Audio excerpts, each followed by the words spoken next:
No livro de Lucas, no capítulo 12. Livro de Lucas, capítulo 12.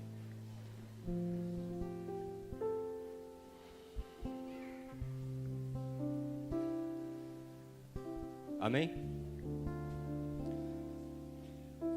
Aproximou-se dele um dos escribas que eu tinha ouvido disputar, e sabendo que lhes tinha respondido bem, perguntou-lhe: qual é o primeiro de todos os mandamentos?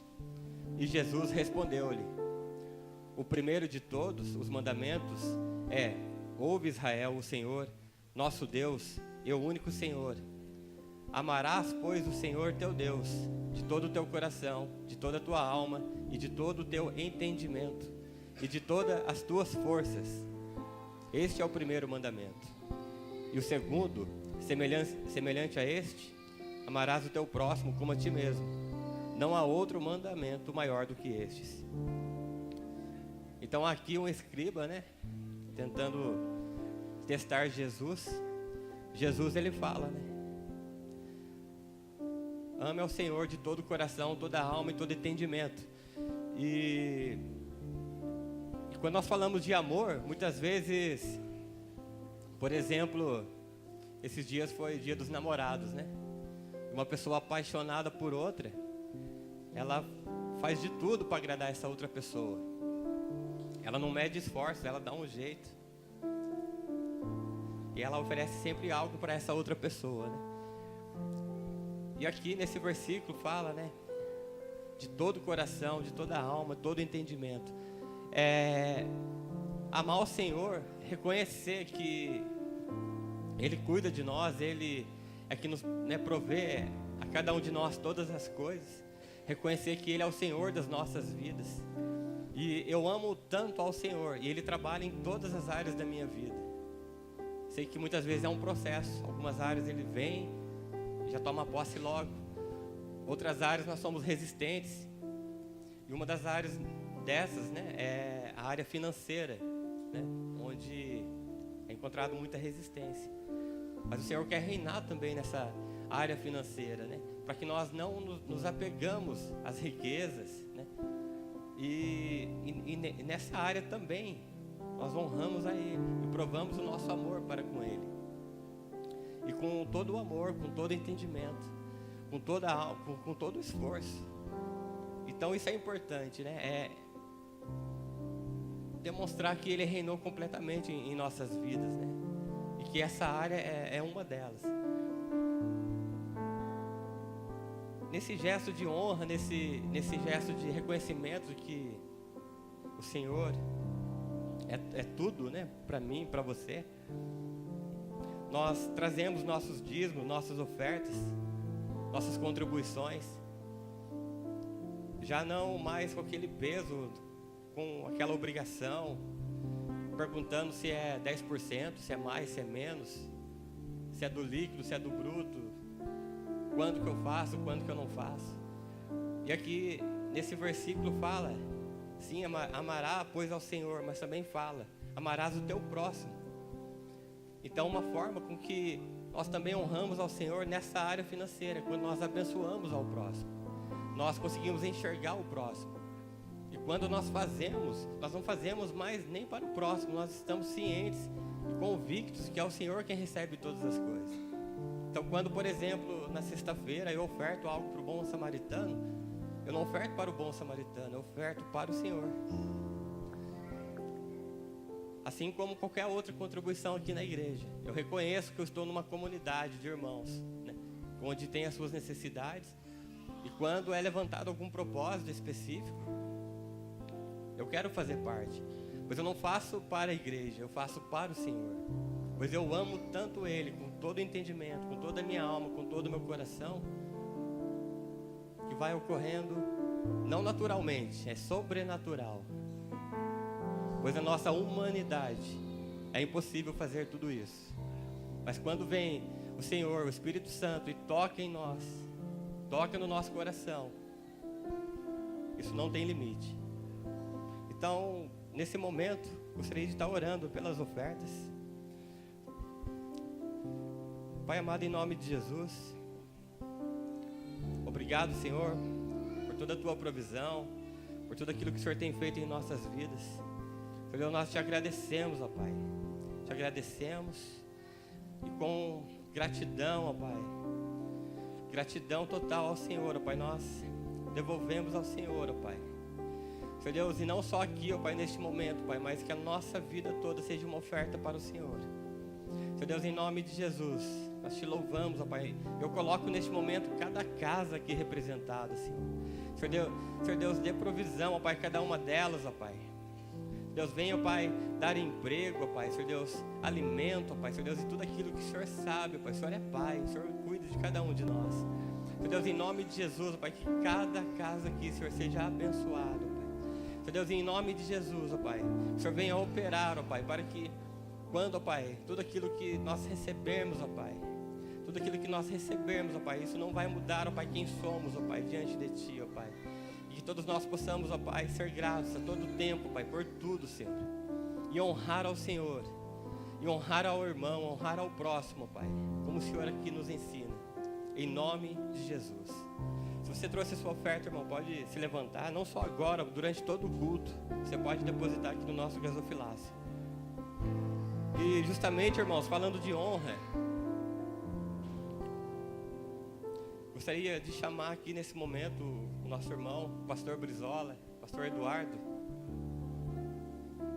Por favor.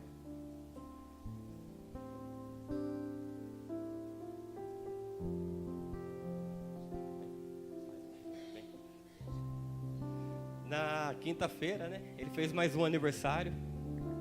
30, né? 30 anos.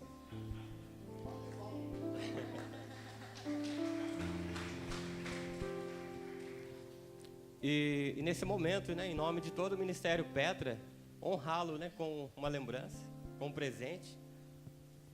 Dizer que você é bênção, né, em nossas vidas, para a igreja do Senhor Jesus. E receba de todo o coração. Amém? Você pode aplaudir ao Senhor pela vida do pastor Eduardo?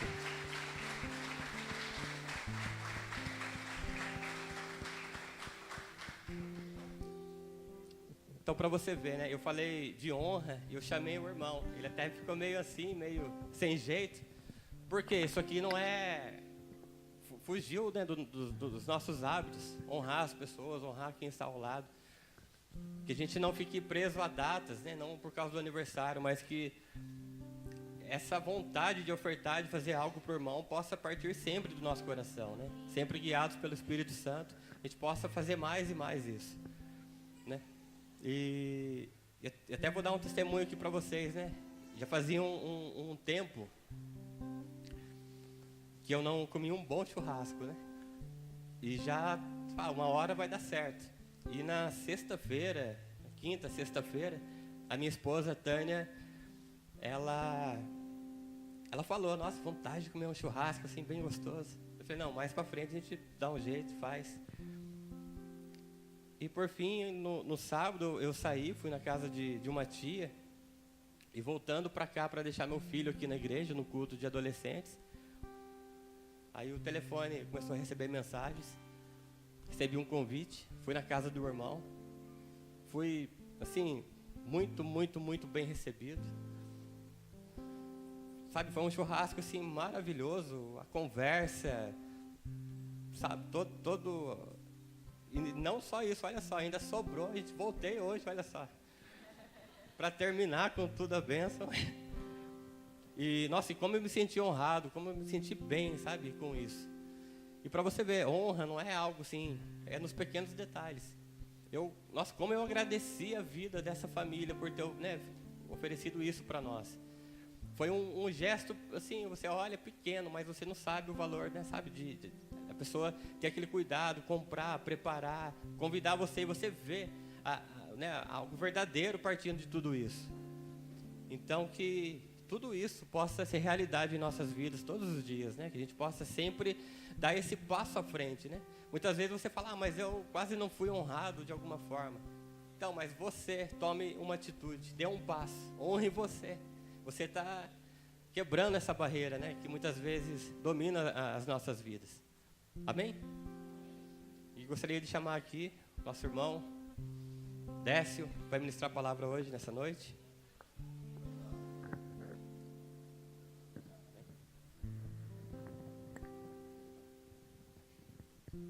Estenda sua mão para cá, vamos orar por ele. Pai amado, em nome de Jesus, Deus, nós colocamos a vida, Pai, do Teu Filho, Pai. Espírito Santo de Deus, venha, Senhor Deus, abrir, Pai, os olhos, Pai, os ouvidos, o coração, ó Pai, da Tua casa, Senhor. Senhor Deus, para que o Seu filho venha ministrar, ó Pai, tudo aquilo que o Senhor derramou, ó Pai, sobre a vida dele, ó Pai. Senhor Deus, ele com toda a precisão, ó Pai, Senhor Deus, possa nos ensinar, possa nos edificar, ó Pai. Senhor Deus, no nome de Jesus, nós damos total liberdade, ó Pai, para o Teu Filho, ó Pai. Senhor Deus, venha, ó Pai, cumprir, ó Pai, o Teu propósito nessa noite. Em nome de Jesus. Amém.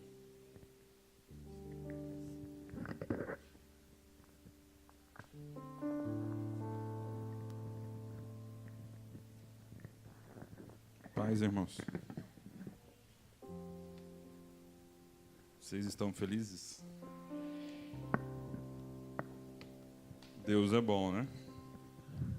Sempre bom conosco.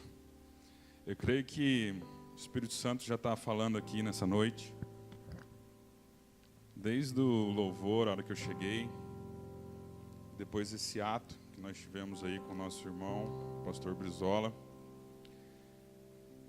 Eu entendo que Deus quer trabalhar nos nossos corações para que possamos entender algumas coisas, né? E o texto que eu queria que nós abríssemos hoje, ele está no livro de Lucas,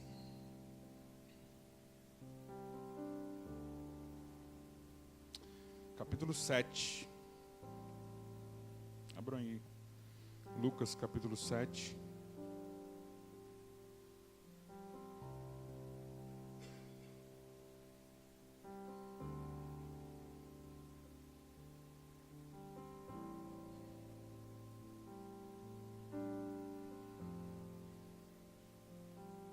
Vamos ler aí a partir do versículo 36. Lucas 7:36. É uma passagem muito famosa, né? Onde Jesus é convidado por alguém para comer na casa dele, né, ô Lúcio? Jesus é convidado por alguém para comer na casa dele. A gente estava aí, o Luciano estava falando desse convite e foi muito bem recebido, né, Lúcio? Olha que benção. Você foi na casa de crente, né, Lúcio? Graças a Deus. Então vamos lá, amados. Lucas, capítulo 7, versículo 36. Todos acharam aí? Convidou um dos fariseus para que fosse jantar com ele. Jesus, entrando na casa do fariseu, tomou lugar à mesa. E eis que uma mulher, versículo 37, da cidade, pecadora, sabendo que ele estava à mesa na casa do fariseu, levou um vaso de alabastro com um unguento. E estando por detrás dele, né? Estando por detrás, aos seus pés, chorando, regava-os com suas lágrimas e os enxugava com os seus próprios cabelos, e beijava-lhe os pés e os ungia com unguento. Ao ver isso, o fariseu que o convidara disse consigo mesmo. Disse consigo mesmo significa o que, amado? Pensou, ok? Ele não disse falando, ele disse pensando, pensou. Se este fora profeta, bem saberia quem e qual é a mulher que lhe tocou, porque é pecadora. Vamos parar por aqui, amados. Depois a gente continua aí.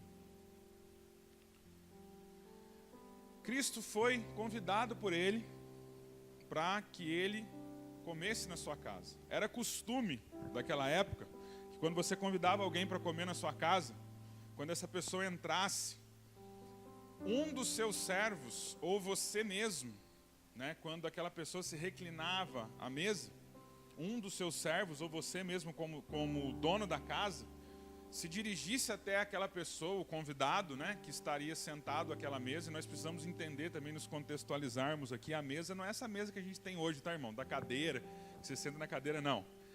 A mesa era baixinha, e as pessoas se reclinavam à mesa, elas se deitavam assim meio de lado, né, se apoiavam no cotovelo, né, se a pessoa fosse destra, ela se apoiaria sobre o cotovelo esquerdo para que ela pudesse ficar com a mão direita livre, ou se ela fosse canhota, ela se apoiaria sobre o cotovelo direito para que a mão esquerda ficasse livre e ela pudesse comer. Então os pés ficavam expostos. E os pés daquela pessoa estavam descalços. Por quê? Porque também quando você entrava na casa de uma pessoa naquela época, você tirava as sandálias. Por quê, amados? Porque não tinha pavimentação naquela época, era estrada de chão. Estão entendendo? Então a pessoa chegava com o pé empoeirado, não tinha como, por mais... Então quando a pessoa chegava naquela casa com o pé empoeirado, a primeira coisa que ela fazia, ela tirava a sandália.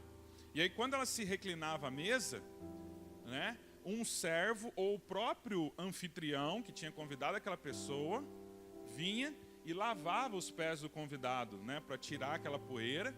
E tinha também um outro costume, que a pessoa ungia a cabeça daquela pessoa com um perfume. Era costume da época, o anfitrião ou um dos seus servos.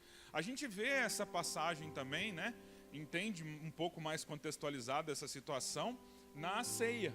Vocês se lembram? Quando Jesus vai, reúne os discípulos, né? E naquela ceia representa exatamente isso. Lembra que o anfitrião ou um dos seus servos tinha a responsabilidade de lavar os pés de todos aqueles que estavam ali? Por isso que naquele dia da ceia, era uma ceia, era um jantar, onde Jesus convidou os seus discípulos. Então, o certo ali era que um dos seus discípulos levantasse e tomasse a frente, como servo humilde, de lavar os pés de todos aqueles ali. Só que ninguém tomou essa posição. Jesus lava os pés dos discípulos na ceia, porque nenhum de seus discípulos tinha tomado essa atitude antes dele. Porque todos que estavam ali já sabiam como funcionava o esquema. Eles tinham comido na casa de várias pessoas, Lúcio. Eles já sabiam como funcionava. Mas eles não tomaram atitude. Por isso que Jesus vai, pega lá a toalha, pega a água e vai lavando os pés de todos os discípulos. Então, o lava-pés ali da ceia não foi uma coisa inédita, exclusiva que aconteceu naquele momento. Era um costume que existia na época de Cristo, ok? Então nós estamos aqui, né, vendo essa situação. Então a gente vê que Cristo chega na casa daquele fariseu e ele não recebe a devida honra. Ele não recebe a devida atenção do fariseu. Mas uma mulher pecadora vê a situação, chega, quebra o unguento, derrama sobre os pés de Cristo, começa a chorar e com as lágrimas dela, ela começa a lavar os pés e enxuga com os cabelos. Não é? Tem até uma música dessa aí, não tem, Vandão? Tem uma música dessa aí, né? Mas a grande questão aqui, porque, amados, a gente lê a Bíblia, né? E a gente vê o texto e parece algo tão distante. Na verdade, o Evangelho é algo presente. E eu quero trazer para nós aqui essa noite a aplicabilidade prática desse texto para nós. Aonde nós estamos, em qual posição dessa mesa nós estamos? Nós estamos na posição do fariseu ou nós estamos na posição da mulher? E aonde nós estamos que existe uma mesa que Jesus Cristo está presente? Em todos os lugares. Por exemplo, quando nós nos reunimos, vamos pegar nosso contexto aqui hoje dessa noite. Quando nós nos reunimos aqui como igreja, né? A palavra de Deus diz, aonde houver 2 ou mais reunidos em seu nome, aí ele estará. Aí nós nos reunimos como igreja para adorar. E aí quando nós estamos adorando a Deus, nós estamos diante do Filho de Deus. E aí qual tem sido a nossa atitude? Nós temos nos derramado, nós temos nos entregado, nós temos aberto os nossos corações para que Ele entre, para que Ele venha. A grande questão aqui, amado, dessa situação era o quê? todos nós já sabemos quem eram os fariseus. Porém, os fariseus não sabiam quem estava ali. Aquela mulher sabia. Então a grande pergunta dessa noite é: quem ele é? Quem ele é? Quem ele é? Porque se nós soubéssemos, se essa verdade tivesse encravada, né, nos nossos corações, a nossa atitude sempre seria da mulher. A grande questão aqui é quem ele é. Porque ele sentou naquela mesa, o fariseu tratou de uma maneira, aquela mulher o tratou de outra maneira. Mas por quê? Porque ela entendeu quem ele era. E aí eu pergunto para você, quem ele é? Quem Cristo é? E eu quero entrar com você aqui nessa noite exatamente nessa questão. Cristo é Deus, a sua divindade. No Velho Testamento, Deus disse a Moisés, lembra disso? Quando Moisés chegou para Deus e perguntou para ele assim: mas Senhor, quando Deus chegou para Moisés, se manifestou a ele na sarça ardente, falou: você vai lá, você vai libertar o meu povo, e toda aquela história que nós conhecemos bem. E quando Moisés chega ali: mas Senhor, eu vou chegar lá e vou dizer que quem é o Senhor? E Deus diz o que para Moisés? Eu sou. Diga que o eu sou mandou você ir lá. E aí, se você prestar atenção, Jesus, ele diversas vezes diz a mesma coisa. No livro de João, capítulo 6, versículo 41, diz assim, ó: eu sou o pão que desceu do céu. No livro mesmo de João, no capítulo 8, no versículo 12, ele diz assim: eu sou a luz do mundo. No livro de João mesmo, no capítulo 10, no versículo 7, eu sou a porta. No livro de João mesmo, no 10, 11, ele diz: eu sou o bom pastor. No livro de João mesmo, capítulo 11, 25, eu sou a ressurreição e a vida. No livro de João mesmo, no capítulo 14, no versículo 6, ele diz assim: eu sou o caminho, a verdade e a vida. No livro de João 15, 1, diz assim: eu sou a videira verdadeira. Cristo é Deus. Ele é Deus. Será que nós temos essa convicção nos nossos corações? Será que essa é uma verdade que está cravada nas nossas vidas? Que o eu sou está presente na nossa mesa? Que o eu sou está presente na sua casa? Que o eu sou está presente no seu trabalho? Que o eu sou está presente na sua igreja, onde você congrega, nos irmãos? Que o eu sou está presente numa comunhão que você faz? Que o eu sou está presente na sua vida em todo o tempo? Que ele é a presença viva em todo o tempo? Será que nós realmente temos esse entendimento? Queridos, e tem muita coisa. Jesus, ele é Deus, ele já existia. João capítulo 1, versículo 1 e 3. No princípio era o verbo estava com Deus e o verbo era Deus. Ele estava no princípio com Deus. Todas as coisas foram feitas por ele e sem ele, nada do que foi feito se fez. No João 17, 5. E agora glorifica-me tu, ó Pai, junto de ti mesmo, com aquela glória que tinha contigo antes que o mundo existisse. Glorifica-te a ti comigo, com aquela glória que nós tínhamos antes que o mundo existisse. Jesus era Deus. Deus estava presente naquele lugar.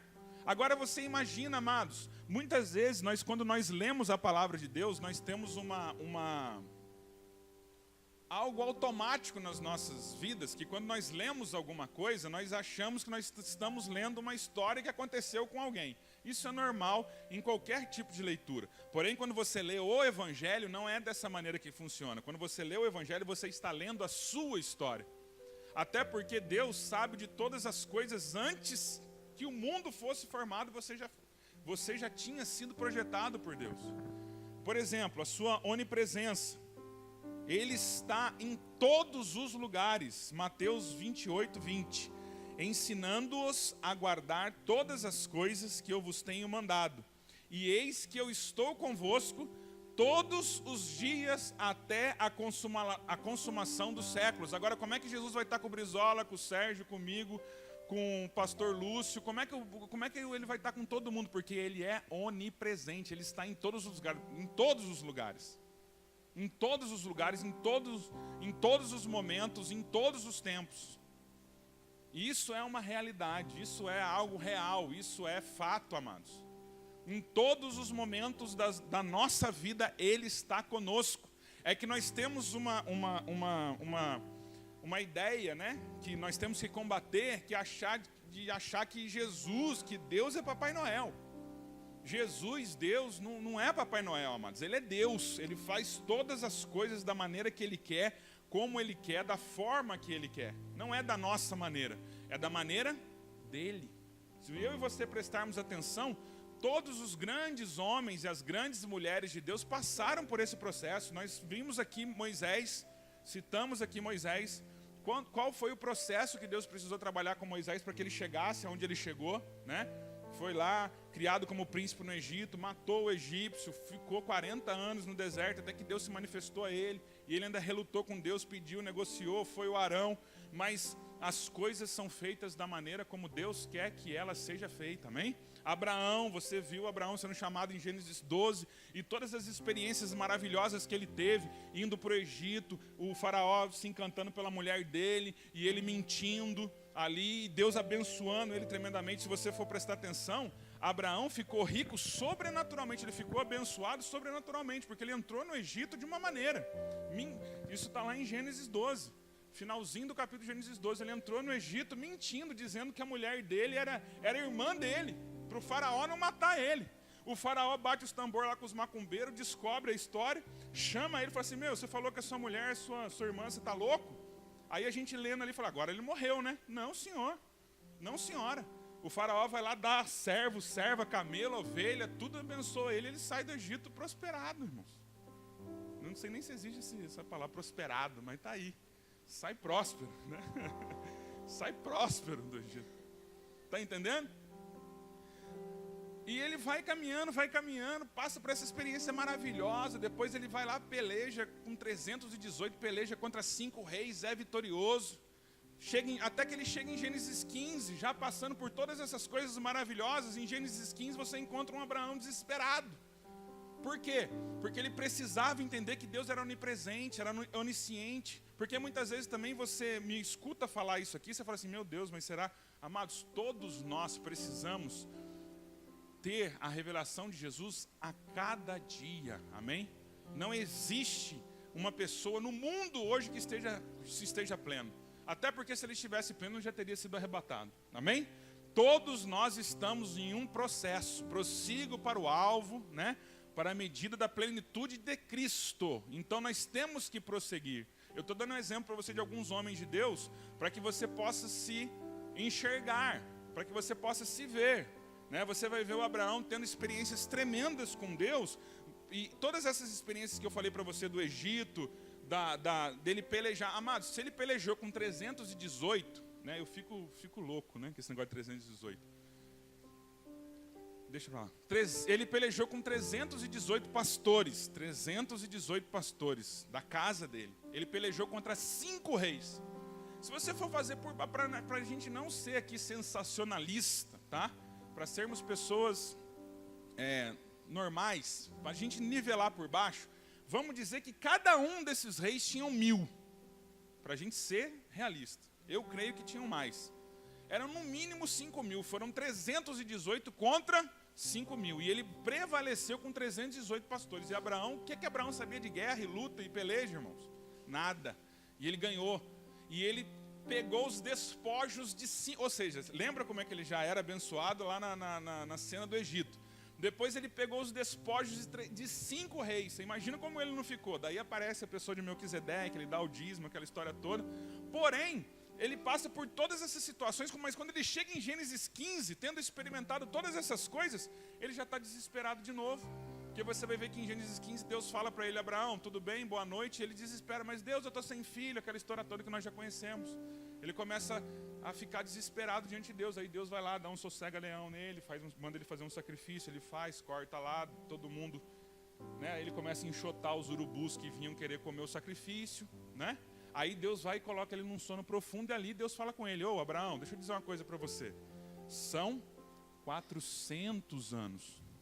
Porque o Abraão estava achando que ele ia ter o Isaac, ele nem sabia que ia se chamar Isaac. Quem disse que ia chamar Isaac foi Deus depois lá na frente. Mas porém, ele estava achando que ia ter o filho dele, e que o filho dele ia crescer, ia pelejar, entrar em Canaã e tomar a promessa. Nada disso, irmãos. Abraão, Isaac, Jacó, 12 filhos, José, Egito. José morre, o povo fica no Egito com vários anos, 400 anos como escravos, sendo oprimidos, até que Deus levanta Moisés. Aí Moisés vai lá, 40 anos no deserto, até que Deus fala com ele na sarça, até que o povo sai do Egito. Mas Décio, o que isso tem a ver com a onipresença? Amados, se nós não conhecermos Cristo, nós não vamos entender a dinâmica da vida. E se nós não entendemos a dinâmica da vida, nós caímos em depressão ou em ansiedade. Você não é o centro do universo, amado. Eu quero dizer uma coisa para você, a igreja existe há 2000 anos que a igreja existe, para mais de 2000 anos que a igreja existe. E eu quero dizer outra coisa para você, ela vai continuar existindo até o dia que Jesus Cristo voltar, meu querido. Porque o dia que Jesus Cristo voltar e arrebatar a igreja ela não vai deixar de existir, porque ela vai habitar eternamente no céu com Cristo, mas ela vai parar não vai estar mais aqui na terra. Mas até lá, ninguém nem nada vai prevalecer contra ela. Amém, amados? Por quê? Porque ele é onipresente, ele é onipotente, ele tem todo o poder. Veja aqui, ó, Apocalipse 1,18. Eu que vivo e fui morto, mas eis aqui estou vivo para todo sempre, amém? E tenho as chaves da morte e do inferno. Ele é onipotente, ele tem todo o poder. Ele faz o que ele quer. A grande questão é nós compreendermos essa verdade. É nós entrarmos dentro da verdade, que é uma pessoa, né? A verdade não é as escrituras, porque se você for prestar atenção, as escrituras foram citadas por Satanás para Cristo. Então a verdade não é a escritura, a verdade é uma pessoa, que é Cristo. Então nós precisamos entrar dentro da verdade, para que nós não venhamos a nos desesperar com as circunstâncias. Porque por mais experiências maravilhosas que você possa ter tido, ou venha a ter com Cristo, se você não tiver uma intimidade com a verdade, se a verdade não estiver dentro de você, no decorrer da vida você desespera. Porque se contaram para você que estar em Cristo é não ter problema, eu vou dizer uma coisa para você, contaram para você a historinha do pica-pau amarelo. Foi historinha do Monteiro Lobato, porque não é evangelho. No evangelho diz, neste mundo teremos o que, amados? Aflições. Irmãos, e eu falo para você de verdade, todo dia eu acordo de manhã e falo assim, Jesus me ajuda. Porque eu sei que vai ter. E no momento que tiver, eu sei que eu vou ter que estar firme em Deus. Eu vou ter que estar firme na verdade. Porque você vai ver que em Gênesis 22, depois de todo esse processo com Abraão, ele foi lá e chamou Abraão. Gênesis 22 falou assim, Abraão, dá quem agora para mim? Gênesis 22. Dá quem para mim, Abraão? Quem? O Isaac. Queridos, agora, só que se você depois faça essa experiência na sua casa, leia Gênesis 15 e observe Abraão. Quando Deus chega para ele, Gênesis 15:1, fala assim, Abraão, boa noite, sou teu escudo, seu protetor. Deus meu, me ajuda, socorro, estou sem filho, não tenho herdeiro, meu herdeiro é Damasceno. O cara, olha só, amados, o cara que está, a pessoa que não abraçou a verdade, ele fica confuso. Se você for prestar atenção no Gênesis 15:1, Abraão começa falando com Deus que não tem herdeiro. Meu Deus, eu não tenho herdeiro. Aí no mesmo versículo, na mesma frase, ele fala assim, o herdeiro da minha casa é o Damasceno Eliezer. Meu, como é que você não tem herdeiro e está dizendo que o herdeiro é o Damasceno Eliezer? O que é isso aqui, amado? Confusão da alma. A alma fica confusa, você se embaralha, você fica desesperado, você não sabe para onde vai, de onde você veio, para onde você foi. Aí Deus precisou fazer o que com Abraão? Dar um sossega-leão para ele. Deitou Abraão lá. Abraão dormiu. Quando Abraão estava dormindo, você vai ver que ele caiu num profundo sono, lá no Gênesis 15. Aí Deus falou com ele. Aí, amados, aí depois aconteceram várias outras coisas. Deus apareceu para Abraão, falou com ele que ele ia ter um filho. A Sara deu risada, falou porque sua mulher riu, vai chamar Isaac. E o Isaac foi crescendo. Mas quando chega no Gênesis 22, que o Isaac já estava com uma certa idade, Deus vira para ele e fala assim, me dá o seu filho. A palavra de Deus diz que Abraão acorda cedo. Gênesis 22:1, Abraão acorda cedo, antes dos seus servos. ele vai lá, ele arreia o jumento, pega a lenha, pega o fogo, fala, bora pessoal, vambora. Bora Isaac, bora os servos. E sai andando. Caminhada de 3 dias. Com aquela palavra na cabeça, vou matar meu filho. Quando chega lá no pé do monte, ele fala assim, ó, vocês 2 servos, esperem aqui que eu vou lá em cima adorar e já volto. Começa a subir o monte com o menino. O menino vira pro pai e fala assim, pai, tô vendo o fogo, tô vendo a lenha, tô vendo o fogo, tô vendo a lenha. Cadê o cordeiro? Cadê o cordeiro?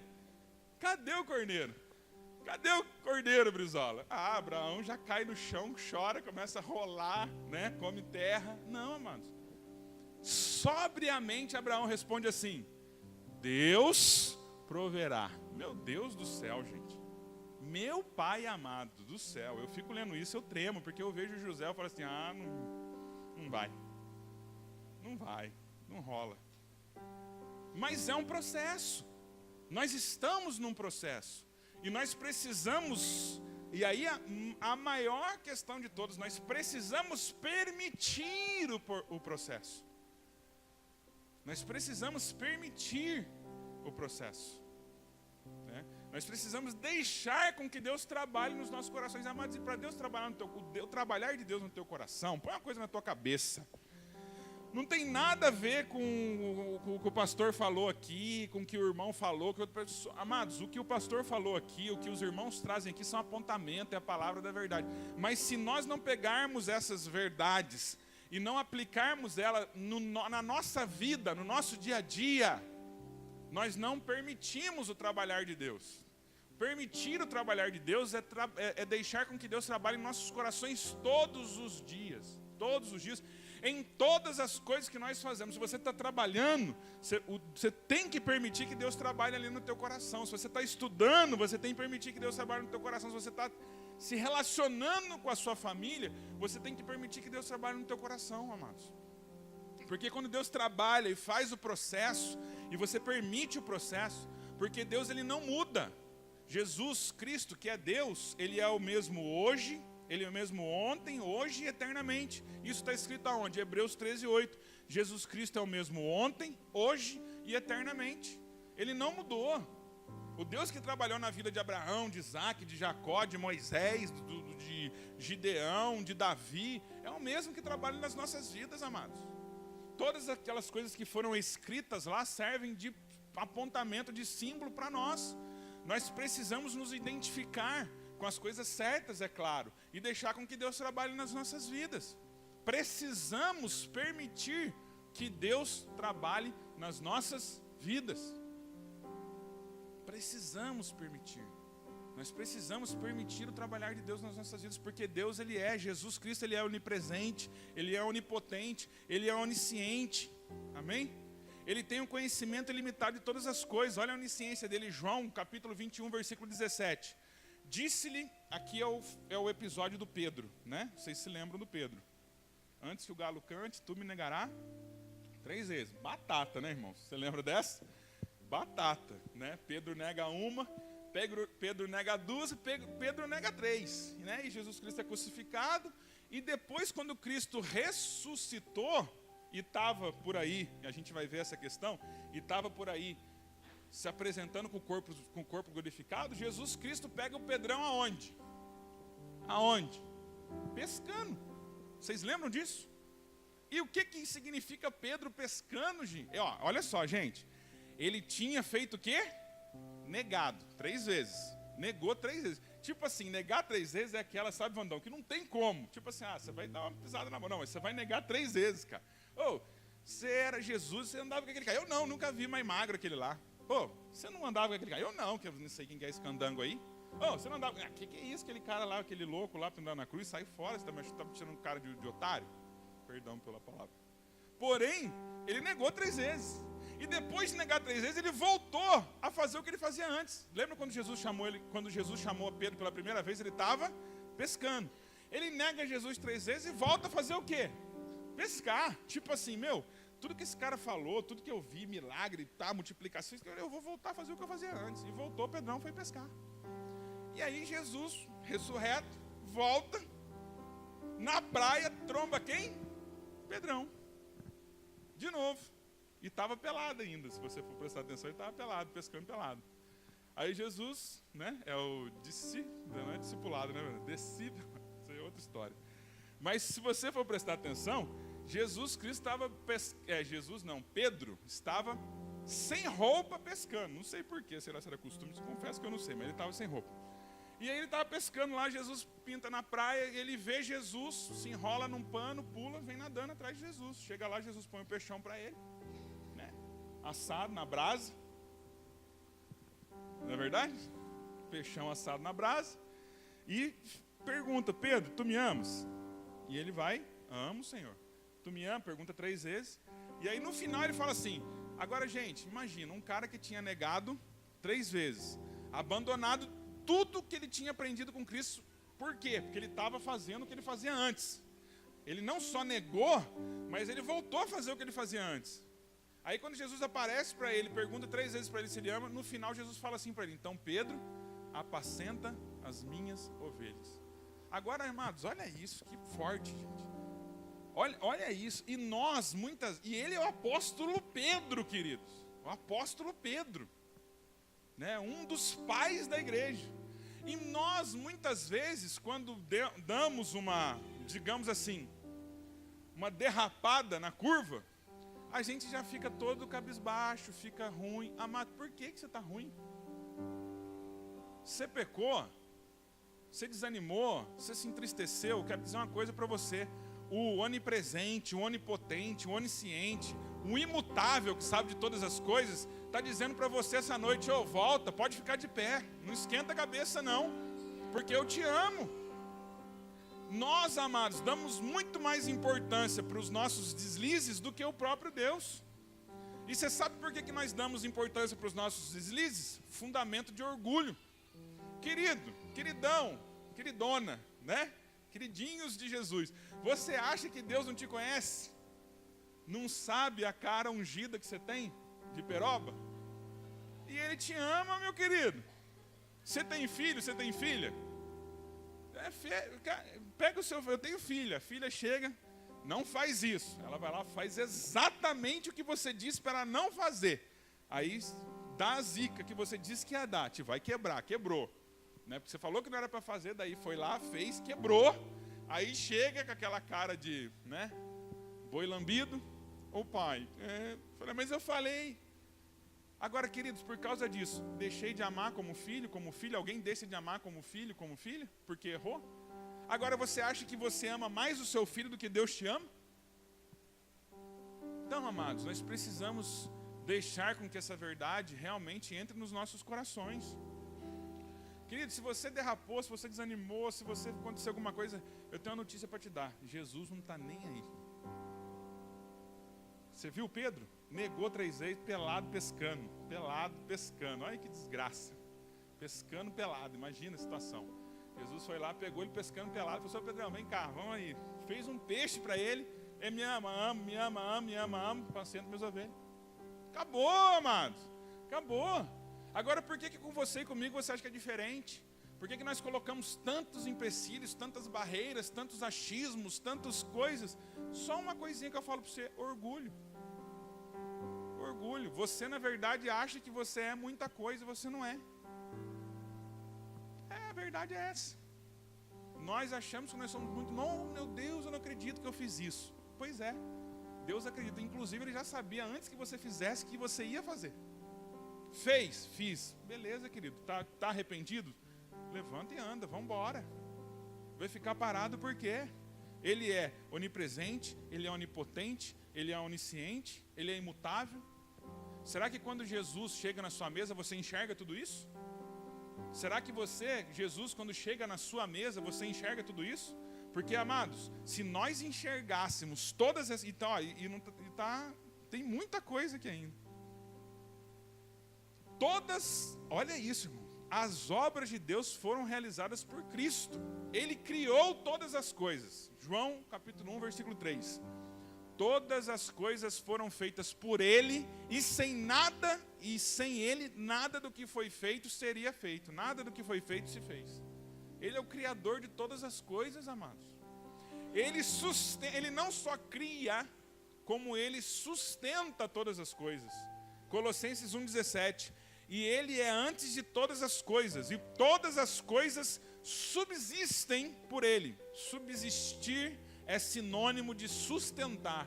Todas as coisas são sustentadas por eles. Ou seja, ele não só faz, como ele sustenta. Ele ressuscitou dos mortos. João 2,19. Ele é antes de todas as coisas, e todas as coisas subsistem por ele. Amados, esse é o Jesus que está sentado na sua mesa? Esse é o Jesus que está sentado na sua mesa? Vamos lá. Ele recebe o título de Deus. Ele recebe o título de Deus por Deus. Ele recebe o título de Deus pelos homens. Ele recebe o título de Deus pelos demônios. Quer ver? Ele recebendo o título de Deus por Deus. Hebreus capítulo 1, versículo 8. Mas do Filho, isso aqui é Deus falando, mas do Filho diz: ó Deus, o teu trono subsiste pelos séculos dos séculos. Cetro de equidade e cetro de equidade é o cetro do teu reino. Deus aqui no livro de Hebreus capítulo 1, versículo 8, está chamando Jesus de Deus. Os homens o chamaram de Deus. João 20, 28. E Tomé respondeu e disse-lhes, Senhor meu e Deus meu. Quando o Tomé, né? Porque Jesus Cristo, depois que ressuscita, vai atrás da turma, né? Pedrão estava pelado. Nesse caso aqui, ele se apresenta para o Tomézão, né? Mas, amados, a gente critica muito Tomé, mas Tomé viu e creu, querido, e fez a parte dele. Quando Tomé trombou lá com Jesus, o ressuscitado falou: quero ver o buraco. Ele pediu para ver o buraco. Queria ver as marcas, e Jesus foi e mostrou para ele. E depois que Jesus mostra lá a mão furada, né? Ele fala. E Tomé respondeu e disse: Senhor meu e Deus meu. Quer ser Tomé, irmão? Seja, não tem problema. Mas Jesus ressuscitou, ele viu. Os demônios o reconheceram como Deus. Marcos capítulo 1, versículo 24. Dizendo: que temos contigo, Jesus Nazareno? Viestes destruir-nos? Bem sei que és Deus. Está lá no livro de Marcos, capítulo 1, versículo 24. E ele mesmo, o próprio Jesus, se declarou como Deus. No João 10, 30. Quando ele diz assim: eu e o Pai somos um. Então ele recebe o título de Deus pelos homens, ele recebe o título de Deus pelo próprio Deus, ele recebe o título de Deus pelos demônios, e ele mesmo se declara como Deus. Então, na verdade, quem está na sua mesa é Deus, amados. É Deus. É o Criador de todas as coisas, é o onipresente, é o onisciente, é o onipotente, é o imutável. É o próprio Deus. É o eu sou, o pão da vida, o caminho, a verdade, a vida, o pão. Todas as coisas, a videira. Todas as coisas que você precisa, tudo que você necessita, Ele tem para prover para você. Todas as carências da sua alma, todas as lacunas da sua... mas o meu pai, a minha mãe, meu avô, meu tio, meu histórico, meu rei histórico. Amados, Cristo pode sustentar você em todas as coisas. Nós não podemos ter outra fonte. Pais, filhos, né? Eu quero falar com vocês que são filhos. A sua fonte não pode ser os seus pais. Os seus pais são os seus pais. Mas Deus tem que ser Deus na sua vida. Marido e mulher, cônjuge, né? Esposa e esposo. Existe um papel do esposo, existe um papel da esposa, mas o marido não pode querer que a esposa supra a parte de Deus na vida dele. E a esposa não pode querer que o marido supra a parte de Deus na vida dele. Ou seja, você não deve procurar no seu cônjuge aquilo que está em Deus. Porque tem coisas, querido, querida, que o seu marido, que a sua esposa não vai ter como suprir na sua vida. E quando você começa a buscar isso no seu marido, ou quando você começa a buscar isso na sua esposa, você vai ter problema. Porque só Deus tem e pode ocupar aquele espaço na sua vida. que nem o seu marido, nem a sua esposa pode. Existem os papéis certos, o apóstolo Cristo falou muito sobre isso aqui essa semana. Existem os papéis, mas existe um lugar, existe um pão, existe uma necessidade que você precisa buscar em Deus, porque Ele precisa estar sentado na sua mesa. Detalhe, amado, corrija a minha frase, Ele está assentado na tua mesa. Porque todos que estão aqui dentro reconheceram um dia Jesus como o Senhor e Salvador da sua vida. Então Ele está sentado à sua mesa. A grande questão é como você o trata. É como aquele fariseu que não lavou o pé, não ungiu a cabeça, desconfiado. A mulher chegou lá, mas se fosse mesmo, ele ia saber quem estava ali. Ou você é aquela mulher que está dando do seu melhor, lavando com as lágrimas, enxugando com o cabelo. Ou seja, para que a gente possa fazer isso, a gente tem que saber com quem nós estamos falando, com quem nós estamos lidando. Todas essas coisas que eu falei aqui para você agora, amados, são pertinentes aos atributos divinos de Jesus, porque Ele era Deus. Nós falamos sobre a sua divindade, os seus atributos divino. Nós falamos aqui sobre as obras de Deus que foram realizadas por Cristo. O título de Deus que é dado a Ele, que nós vimos aqui pelo próprio Deus, pelos homens, pelo diabo e por Ele mesmo, né? Então, muitas vezes nós confundimos aqui as coisas, né? A divindade de Cristo com a encarnação de Cristo. Porque Cristo, Ele encarnou, né? E Ele encarnou, aí a gente fala assim, mas tudo bem, Jesus é Deus, mas por que Ele veio? Por que Ele precisava estar aqui? Né? Então, Ele encarnou para que as profecias se cumprissem, né? Uma delas uma dentre tantas, né? São inúmeras no Antigo Testamento, né? Eu quero ressaltar uma aqui, o Isaías 7,14, que diz assim: portanto, o mesmo Senhor vos dará um sinal. Eis que a virgem conceberá e dará à luz um filho e chamará o seu nome de Emanuel, que significa o quê? Deus conosco. Então, Deus conosco, ou seja, o Deus que está em você, o Deus que está na sua vida, Ele encarnou para cumprir um propósito, né? A história registra o nascimento de Cristo. Ele foi concebido pelo Espírito Santo. Lucas 1,35. Por que Ele foi concebido pelo Espírito Santo? Porque Ele precisava ser sem pecado. Se Ele fosse concebido por vias normais, eu não preciso explicar para você como é que uma criança é concebida por vias normais, você já sabe, né, irmão? Então, se Ele fosse concebido por vias normais, Ele não seria concebido sem pecado. Então, o Espírito Santo fez a primeira inseminação in vitro da história da humanidade, plantou, né, o zigoto lá no ventre da Maria. E a Maria concebeu sem ter relação. E passou um monte de perreio por causa disso, você já conhece a história.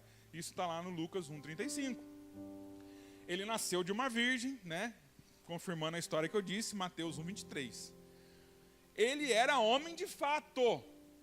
Jesus era homem de fato, porque ele precisava encarnar. Ele era homem de fato, e sendo homem, ele precisava possuir as mesmas coisas que nós. Está lá registrado em 1 Tessalonicenses 5,23, que nós temos corpo, alma e espírito. Jesus, como homem, tinha corpo, alma e espírito. Corpo, Hebreus capítulo 10, versículo 5. Por isso, entrando no mundo, diz: sacrifício e oferta não quero, mas corpo me preparastes. Amado, aqui é outra coisa profunda demais. Se nós pararmos para analisar, Cristo precisava vir como homem, porque Deus precisava de um sacrifício perfeito. De um sacrifício perfeito. Então Ele precisava de um corpo, Ele precisava de carne, de sangue. Lembra dos cordeiros que o pessoal da antiga aliança colocava a mão sobre a cabeça, os sumos e os sacerdotes matavam, e aquele sangue daquele cordeiro era aspergido sobre a sua vida para que os seus pecados fossem remidos?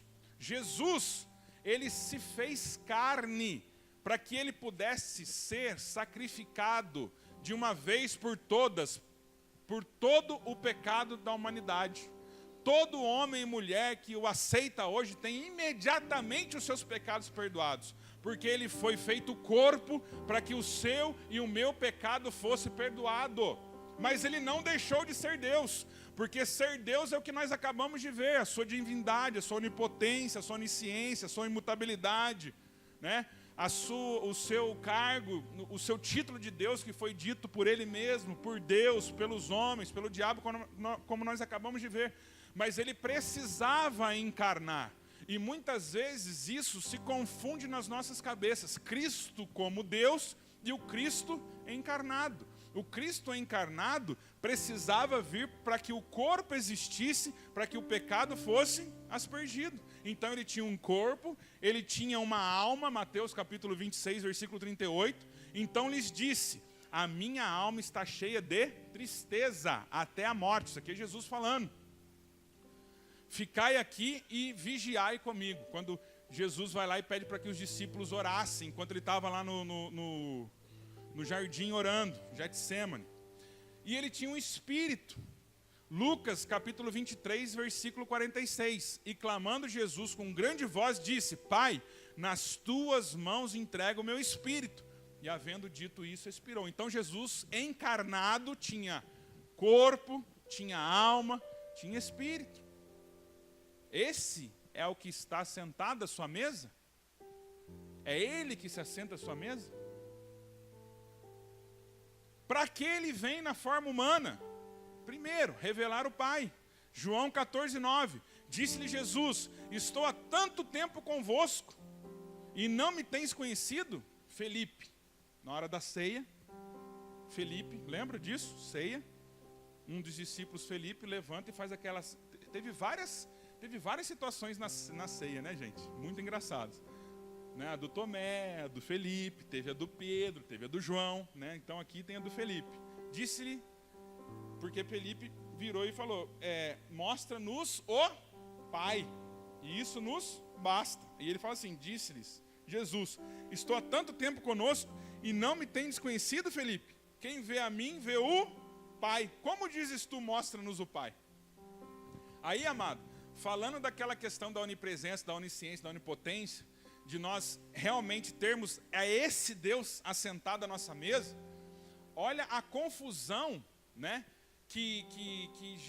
Pensa, amados, pensa. Jesus, Deus encarnado, que veio aqui para remir a humanidade, no seu último momento, com os 12 que ele tinha andado junto, o cara não tinha entendido nada ainda.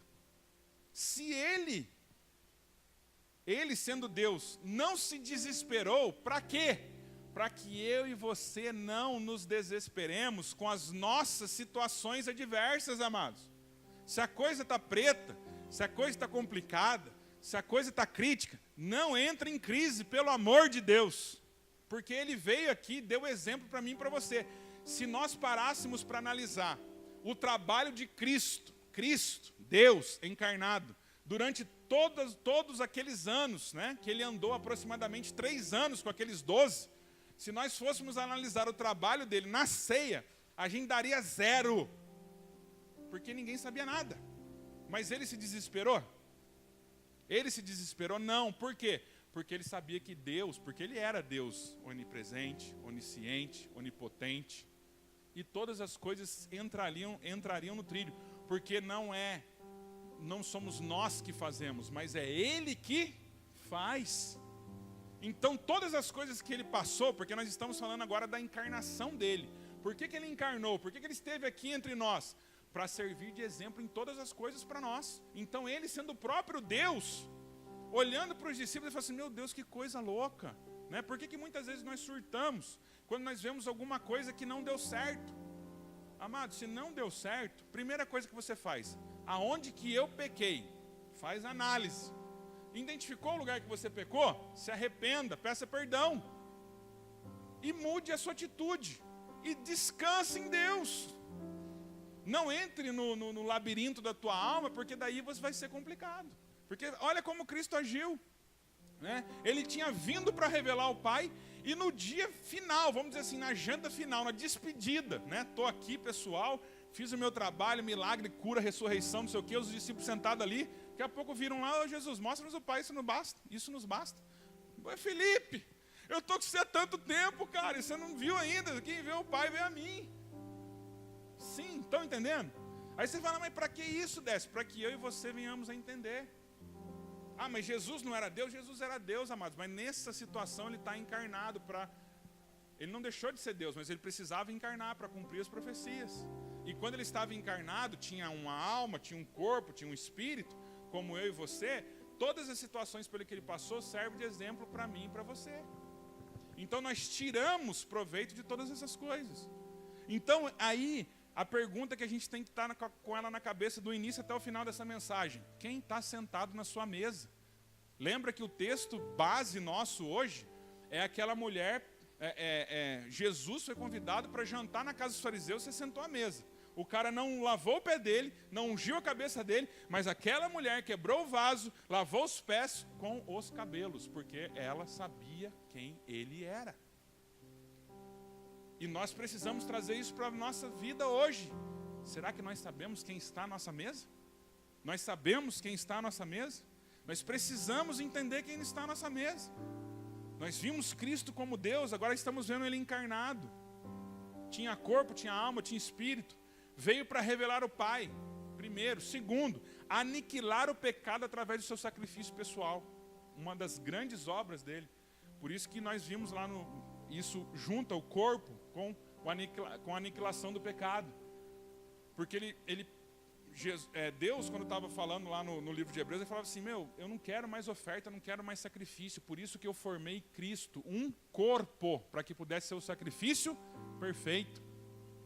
Por isso que Jesus chega lá no templo lá e vira aquela banca toda, faz aquele azorrague, cata aquele chicote, tasca o chicote no lombo daquele povo lá e quebra a gaiola de pombo e dá bicudo em ovelha e faz aquela algazarra lá. Por quê?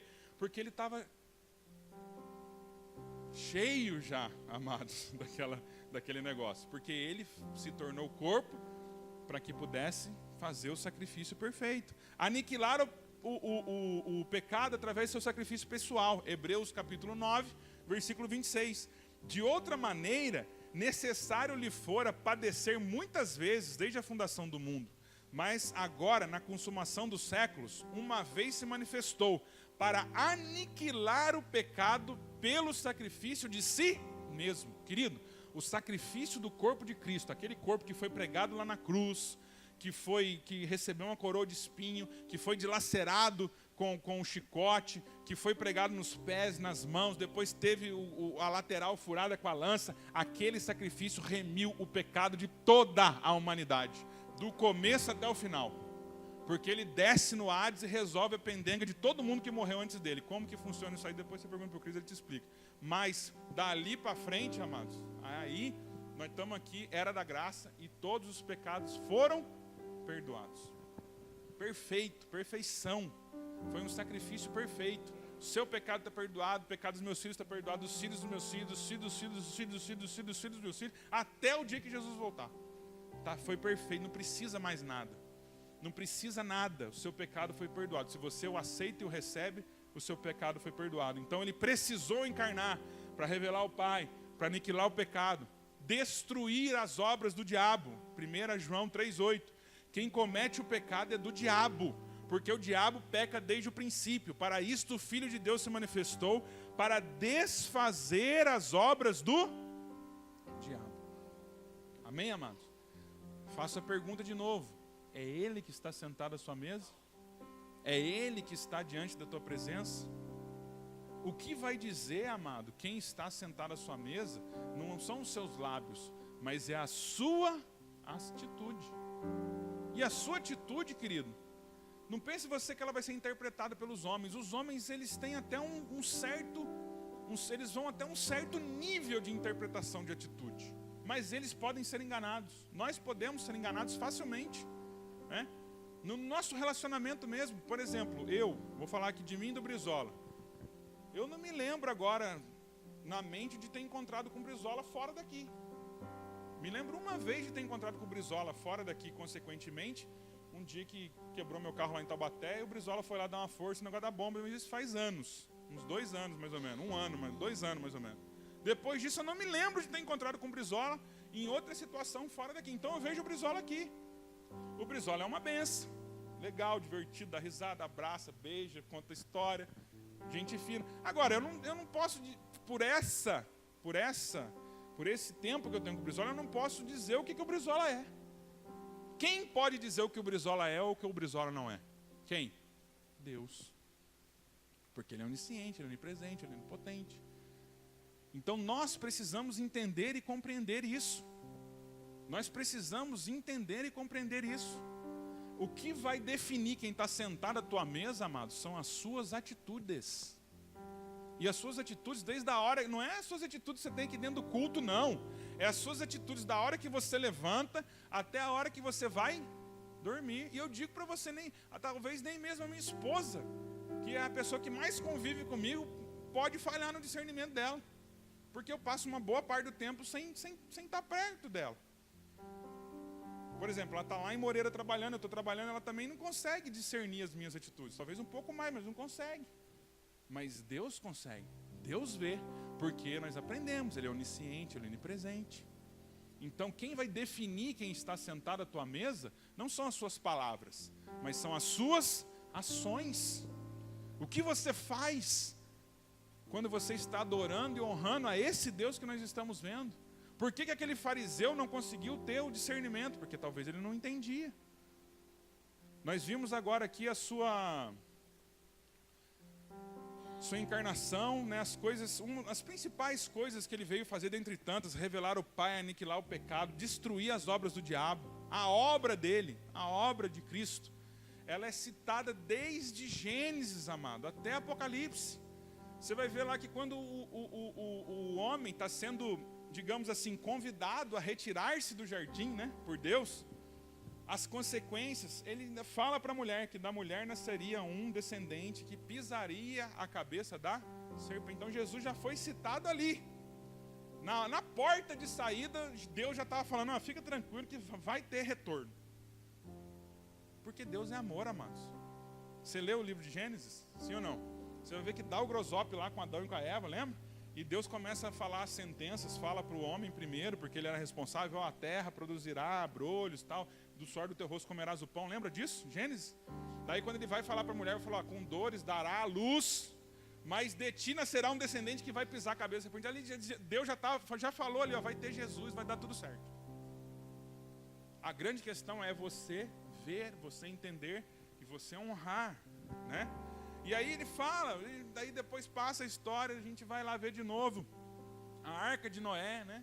A própria arca representa a pessoa de Cristo. Quando o caos toma conta da terra, a vida é salva por Deus ali dentro daquela arca, onde todos os animais, todos os animais da terra vão para dentro daquela arca. Já representa a pessoa de Cristo ali. Depois você tem lá no Êxodo 12, o Cordeiro Pascal, quando o anjo da morte vai passar sobre o Egito, né? Deus dá uma instrução para o Moisés, fala: Moisés, pega todo mundo aí, né? Todos os pais de família, digam para eles se reunir em família, quem tiver família pequena reúne com o outro lá, tal, matem um cordeiro, pegue o sangue daquele cordeiro e passem nos umbrais da porta, porque o anjo da morte vai passar, e a casa que não tiver o sangue, o primogênito vai morrer. Cordeiro Pascal, Êxodo 12. Depois você encontra lá a serpente de bronze em Números. O povo começa a pecar no deserto. Deus vira para Moisés e fala: faz uma serpente de bronze aí, e quem for ferido, olha para a serpente que vai ser curado. Depois essa própria serpente de bronze é citada de novo no João capítulo 3, versículo 14 e 15. Salmo 23, o pastor, todos nós conhecemos, né? Pastor ferido, de Zacarias 13. Salvador, sofredor, de Isaías 53, 3, 4, 5, não preciso falar para você conhece, né?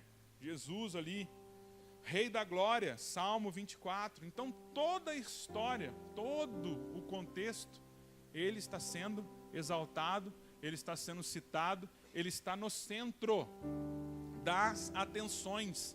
Se você voltar para aquela mesa, imagina a cena: Jesus entrou, se reclinou à mesa, não teve os seus pés lavados, deveria ter, porque nós já aprendemos que era de costume. não teve a sua cabeça ungida com óleo. Deveria ter, nós já aprendemos que era costume, ou pelo anfitrião ou por um de seus servos. Jesus chegou e entrou ali como uma pessoa qualquer. Mas de repente surge uma mulher, vulgo, né, pecadora. Agora você imagina a cena. Tinha bastante gente naquele lugar. Jesus até então não era o centro das atenções. Ele não era o centro. Ele era um convidado como qualquer outro, né? Ele não foi honrado como o Lúcio disse que foi honrado lá na casa do irmão. Comeu churrasco. Depois você me chama também, tá, Lúcio? Você vai sozinho, né? Chama nós também. Não foi honrado como o Lúcio foi lá na casa do irmão comendo churrasco, igual ele testemunhou aqui. Ele estava ali como um convidado qualquer. É ou não é, irmãos? Irmãos, a gente vai na casa de gente, a gente sabe quando a gente é bem, né, quisto, e quando a gente está ali meio, tô aqui, né, tipo, de bico, né? Quando já viram essa história? Eu tô de bico aqui, né? Tipo assim, você não é o centro. Você está ali. E Jesus, até aquela mulher fazer o que ela fez, ele estava ali. Mas na hora que aquela mulher chega, quebra o vidro ali, de alabastro, quebra ali, unge os pés de Jesus, começa a chorar copiosamente, né? E lavar os pés com as lágrimas, enxugar o cabelo, o que aconteceu imediatamente naquele lugar? Jesus se tornou o centro das... Todo mundo parou, começou a olhar, meu Deus, o que é isso? O que está acontecendo aqui? Os olhos, as atenções voltaram para ele. Porque já deveria estar daquele jeito. O anfitrião, quando... Irmãos, imagina você recebendo Deus na sua casa para jantar, Lúcio. Me fala. Você ia fazer aquele ovo queimado com o resto de arroz de ontem para dar para ele? O que você ia fazer? Você ia fazer a melhor comida que você tivesse. Você ia colocar a melhor roupa que você tinha. Você ia limpar a casa. Você ia fazer tudo para receber Jesus. É ou não é, irmãos? Imagina, Lúcio, o Brizola, Deus vai jantar na sua casa. Você ia fazer aquele macarrão lá do Gorgonzola? Não, faz isso não. Né? Deus vai jantar na sua casa, Sérgio. Você ia fazer o quê? Aquela batata recheada lá que você fez. Aquele, no mínimo, né? No mínimo, né? Mas aquele homem não fez isso. Você viu que ele tratou Jesus meio assim, tá aí, né? Vamos ver qual que é desse cara. Mas quando aquela mulher chega e faz, ele torna o centro das atenções. Mas a pergunta é, ele está no centro da sua atenção? Ele está na sua mesa, mas ele está no centro? Ele está no centro? E amados, nós temos uma outra mania terrível, isso é pertinente ao ser humano, tá? Todo mundo, não se sinta constrangido não, mas todo mundo é assim. Por exemplo, quando eu falo essa pergunta aqui, ele está no centro da tua mesa, automaticamente a nossa mente é remetida no irmão do lado, na esposa, no irmão, na irmã. Isso é uma coisa terrível, amados. Então a gente precisa concentrar os nossos pensamentos e fazer essa pergunta para nós. Esquece o outro do lado. Esquece, eu estou fazendo essa pergunta porque eu estou pensando em mim. Esquece quem está falando, esquece quem está ouvindo do seu lado. É para você. É para você. O processo de transformação começa desta maneira. É para você. Ele está no centro da tua mesa. Ele está no centro da sua mesa. Porque sentado na sua mesa ele está. Com certeza, amados, se nós somos salvos, Cristo habita nos nossos corações. A grande questão é, ele habita onde? Na rebarba, lá no né, qual é o lugar do teu coração que está Jesus? Ele está lá na beirada, pendurado assim, sabe, quase caindo, segurando aqui, meu Deus, me ajuda. Ou ele está no meio, né, como se pense no ônibus, né? Você vai colocar ele sentado no meio, ou você vai colocar ele fecha a porta. Quando já andaram no ônibus? Eu já andei no ônibus assim, a porta fechou, você pendura pelo lado de fora e vai, né? Às vezes Jesus está assim, né? Está pendurado pelo lado de fora da porta, segurando um para-choque, de roller, segurando um para-choque e indo atrás de você. Mas ele está, porque ele é fiel. Amém, amados? Se você não é fiel, é um problema seu, é um problema meu. Mas ele é fiel. Se você fechou a porta do bondão, ele está segurando no para-choque, meu querido. No para-choque está sendo arrastado atrás de você. Até a hora que você parar a bomba, né? Abrir a porta, falar, entra Jesus, senta aqui no meio, aqui, vamos direito. Para de ficar arrastando aí no para-choque. Meu Deus, essa é a verdade. Enquanto estamos na graça, amados. Porque isso também vai acabar, viu? O dia que Jesus voltar, meu querido, aí é outra história. Então, no tempo que se chama hoje, vamos colocar Jesus no centro da nossa mesa. Falo isso para você e para mim, irmãos. Não estou falando aqui como o centro da mesa, não. Eu falo para você e para mim. Vamos colocar Jesus no centro da mesa.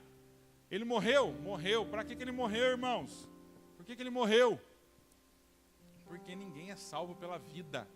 Nós só podemos ser salvos pela morte de Cristo. Então por isso que ele tinha que morrer. Porque eu e você não podemos ser salvos pela vida. Não poderíamos sermos salvos pela vida de Cristo. Nós só poderíamos ser salvos pela morte de Cristo. Por quê? Porque precisava de um corpo sem pecado para que o pecado da humanidade fosse perdoado. João capítulo 3, versículo 14 e 18. Do 14 ao 18. E como Moisés levantou a serpente no deserto, assim importa que o Filho do Homem seja levantado, para que todo aquele que nele crê não pereça, mas tenha vida eterna. Porque Deus amou o mundo de tal maneira que deu o seu Filho unigênito, para que todo aquele que nele crê não pereça, mas tenha a vida eterna. Porque Deus enviou o seu Filho ao mundo, não para que condenasse o mundo, mas para que o mundo fosse salvo por ele. Quem crê nele não é condenado, mas quem não crê já está condenado, porquanto não crê no nome do unigênito do Filho de Deus. Nós fomos salvos pela morte de Cristo. Ele precisou ser entregue. Ele precisou ser entregue. Então, diante de tudo isso que nós ouvimos, né, diante de todo esse entendimento que nós recebemos, né, fica a pergunta: qual parte da sua mesa Cristo está? Qual parte da sua mesa Cristo está? E ele não somente morreu, mas ele também ressuscitou. E para que ele ressuscitou? A ressurreição corporal de Cristo foi necessária para cumprir a profecia, completando a obra da cruz e habilitar a Cristo em sua obra presente nos céus. Meu Deus, Jesus está fazendo uma obra nos céus hoje? Está, irmãos, claro que ele está. Ele está. Ele intercede por nós diariamente, diante de Deus o Pai. Ele faz isso.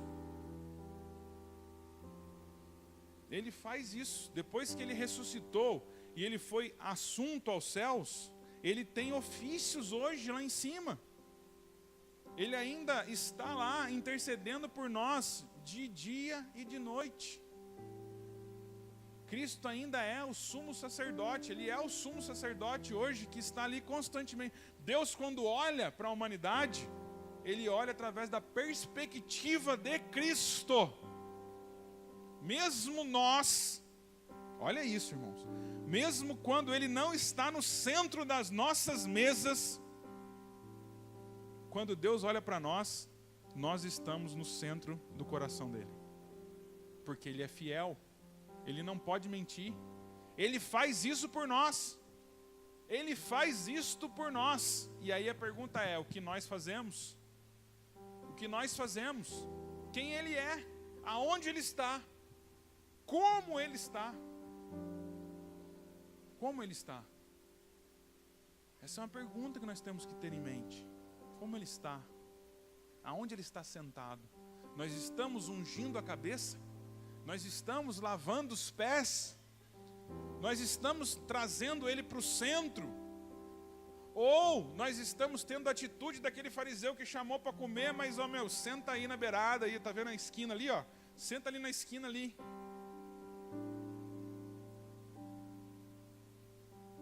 Sabe, queridos, esse é um momento, eu não vou chamar ninguém à frente. É um momento, mas eu quero que nós tenhamos um momento de contemplação. Eu quero que nós tenhamos um momento, né? Queria chamar os irmãos do louvor para que viessem aqui.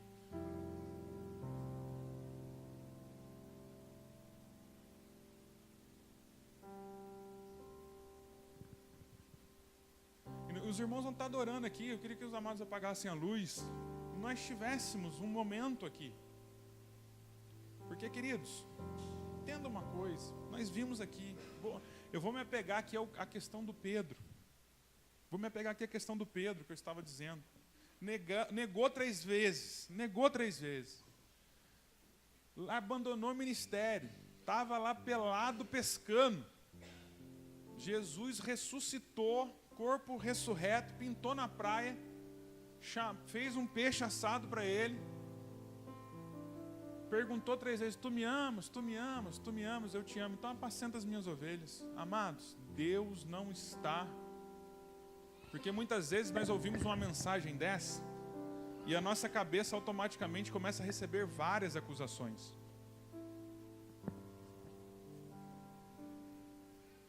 E nós automaticamente começamos a ser flechados por acusações. Eu quero dizer uma coisa para você, amado. Deus não está aqui te acusando, não. Deus não está preocupado aonde Ele está sentado na mesa. Tá, não. Ele quer saber aonde você vai colocar Ele na mesa. Agora. Agora. Aonde você vai colocar Ele na mesa? Se ele estava na beirada, se ele estava lá no para-choque do bondão, sendo arrastado, amados, isso, para Deus, Ele quer saber o seguinte, a pergunta que é feita é, aonde eu vou estar na mesa agora? Agora, hoje, nesse momento, agora aqui, ó, 8h40 da noite, na rua, que eu não lembro o nome agora aqui, o endereço do Petra, né? Agora. Barão do Amazonas, é isso aí, Rua Barão do Amazonas. Agora, 8h40 da noite, qual é o lugar da mesa que você vai me colocar? Agora.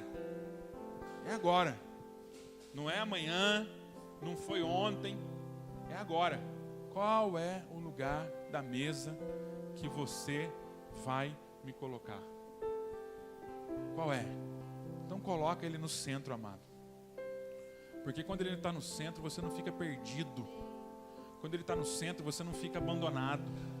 Se você tem dores, Ele tem cura. Se você tem falta, Ele tem provisão. Se você tem necessidade, Ele tem tudo para te suprir. Se você tem decepção, Ele tem realização.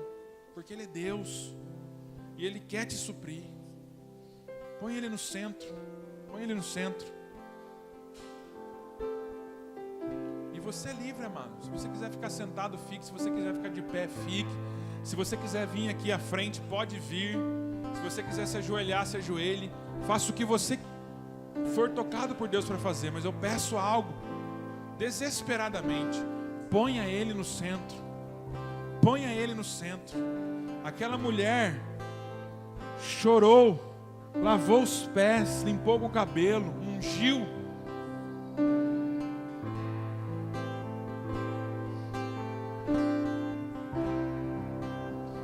Sim, quero sentir suas afeições por mim.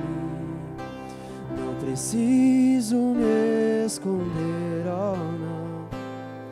Não preciso mais temer.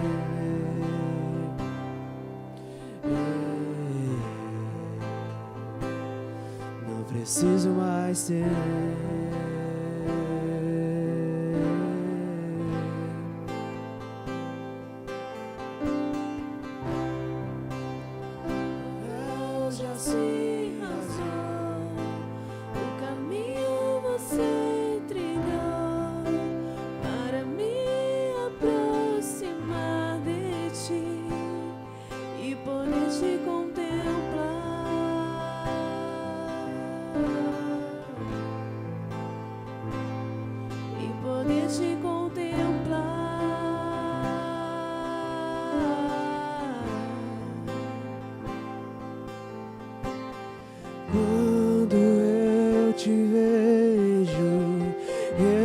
Percebo algo diferente em mim.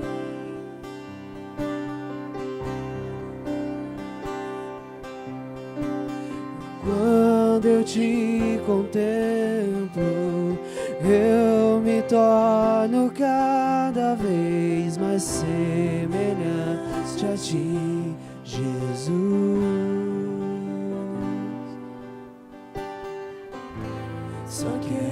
só quero ver você, só quero ver você, só quero ver você.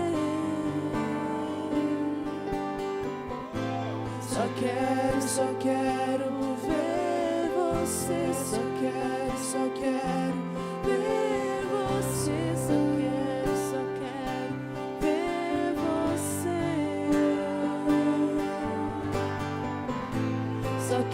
só quero ver você, só quero ver você, só quero Ver você.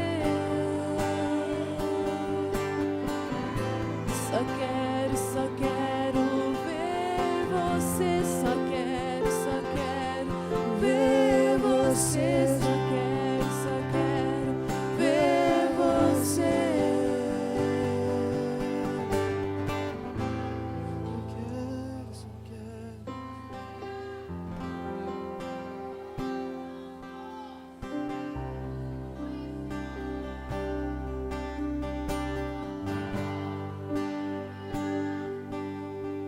Meus lábios sempre te louvarão, sempre te louvarão. Meus lábios sempre te louvarão, sempre te louvarão. Meus lábios sempre te louvarão, sempre te louvarão. Meus lábios sempre te louvarão, sempre te louvarão.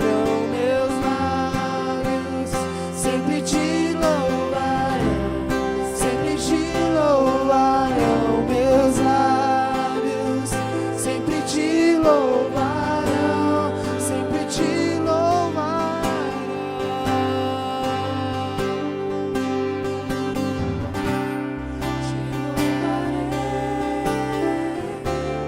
Te louvarei, em uma só voz cantamos santo, digno Deus. Te louvarei,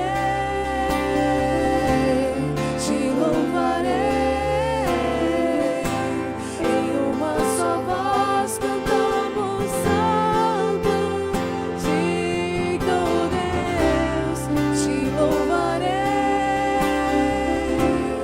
Te louvarei,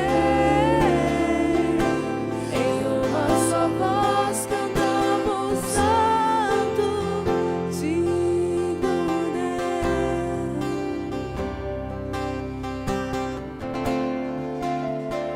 digno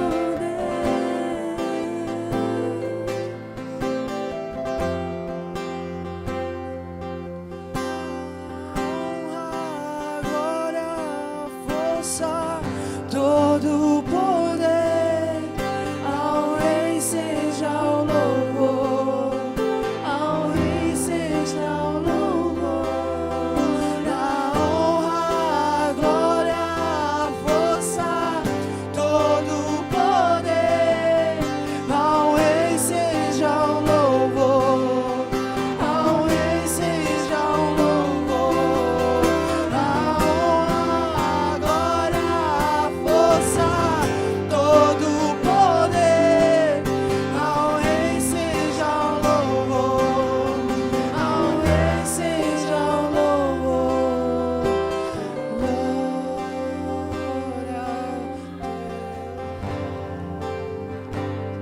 Amém. Você pode dar um aplauso ao Senhor?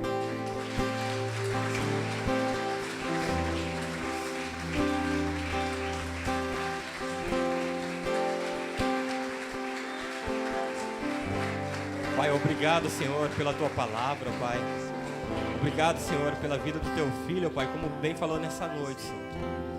Que tudo aquilo que foi pregado nessa noite, Pai, que seja um apontamento, ó Pai, mas que todos os dias, ó Pai, nós possamos, ó Pai, sempre fazer essa pergunta. Primeiramente, ó Espírito Santo de Deus, nós possamos enxergar que o Senhor está presente em todo momento. Que nós possamos enxergar o Senhor em nossa mesa. E que nós possamos realmente agir, ó Pai, conforme aquele quem ama, aquele quem sabe, quem está diante de nós. Que Deus, em nome de Jesus, dê esse entendimento, ó Pai, transforme cada um de nós, para que nós possamos te ver, te enxergar, te reconhecer, te honrar, ó Pai, em nome de Jesus, em nome de Jesus.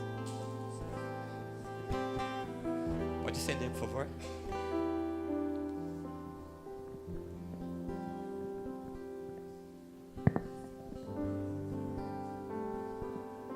Amém, irmãos? Só para lembrar, todo sábado, às 18 horas, temos um culto, né, do Imersão Teens, dos nossos pré-adolescentes, de 10 a 13 anos. Traga o seu filho, traga junto com ele o sobrinho, o primo, enfim. Não receba você somente a bênção, não. E logo após, às 19h30, né, todo sábado, 19h30, o culto do Imersão Jovens. Faça parte disso também. E no dia 13 de julho, um domingo, dia 9, né? Dia 9 de julho, domingo, nós faremos aqui uma feijoada completa, tá? O marmitex custará R$13. Já peço, né, para me procurar no final do culto, pastora Tânia, já deixe o seu nome, faça a sua encomenda, não deixe para a última hora. Dia 9 de julho, domingo. E dia 21, quarta-feira agora já, nós temos o Timóteo Homens, às 19 horas. Você que é homem, né, esteja presente. Há algum tempo atrás, né, onde nós nos reunimos, nessa reunião só com homens, foram assim, momentos assim, de transformadores, né, para mim e com certeza para outros também. Amém? Fique de pé, por favor. Estenda sua mão. Amém? Obrigado, Senhor, por mais um dia, Pai, por mais uma palavra, Pai, de ensino, Senhor. Nós te agradecemos, ó Pai. O Senhor é fiel conosco, Senhor. Nós te agradecemos, Pai, de todo o coração. Que o grande amor do Pai, a graça do Filho e a consolação do Espírito Santo esteja com todos, hoje e sempre. Amém? Vamos aplaudir ao Senhor mais uma vez.